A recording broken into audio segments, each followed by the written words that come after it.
नाशिकच्या सप्तशृंगी डोंगराच्या एका गडद आणि निर्जन कपारीत अनेक वर्षानंतर एक अत्यंत महत्त्वाची खूण सापडली, एका मोठ्या पाषाणाखाली लपवून ठेवलेली छिन्न स्थळी.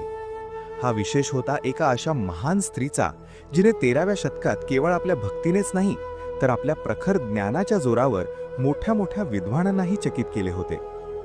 कोण होती ही नाती नागाईसा?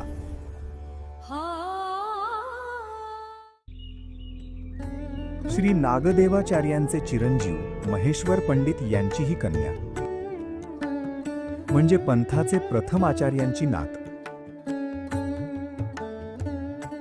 त्या काळात बालविवाह होत असत, तसाच तिचाही झाला. पण नियतीच्या मनात काही वेगळेच होते. अत्यंत लहान वयातच तिच्या पतीचे निधन झाले आणि तिच्या वाट्याला वैधव्य आले. या दुःखाच्या अंधारात महेश्वर पंडितांनी तिला आचार्यांकडे आणले.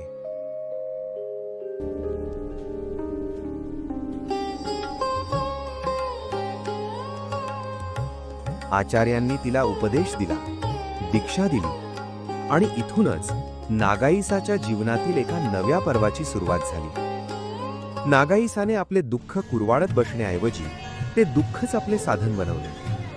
दुःखे दुःख नासावे हा हेतू तिने मनाशी पक्का केला. ती नेहमी आचार्यांच्या जवळ राहून शास्त्र ऐकू लागली. नागाईसा स्वभावाने अत्यंत कडक आणि शिस्तबद्ध होती, त्यामुळे संपूर्ण मठाची बिऱ्हार राखण्याची जबाबदारी तिच्यावर असायची. पण तिची खरी भूक होती ज्ञानाची. बरेचदा आचार्य इतर शिष्यांसह विजनात म्हणजे एकांतात जात असत. तिथे अत्यंत सखोल अशी धर्मवार्ता आणि शास्त्रचर्चा चालायची. नागाईसाला तिथे जाता येत नव्हते, पण तिची जिज्ञासा उत्कट होती. जेव्हा कवीश्वरबास विजनातून परत यायचे, तेव्हा ती त्यांना थांबवून विचारायची, आज काय धर्मवार्ता झाली? कवीश्वरबास तिला थोडक्यात सांगायचे, पण त्या थोडक्यातून ती अर्थाचा महासागर उभा करायची. अशा एका दोन नव्हे तर तब्बल 60 उपपत्ती तिने कवीश्वरबासांकडून ऐकून तशाच्या तशा लिहून ठेवल्या. महानुभाव पंथाच्या 24 पक्षकारांमध्ये नाती नागाईसा यांचा अत्यंत सन्मानाने समावेश होतो. तिचे मत आजही प्रमाण मानले जाते.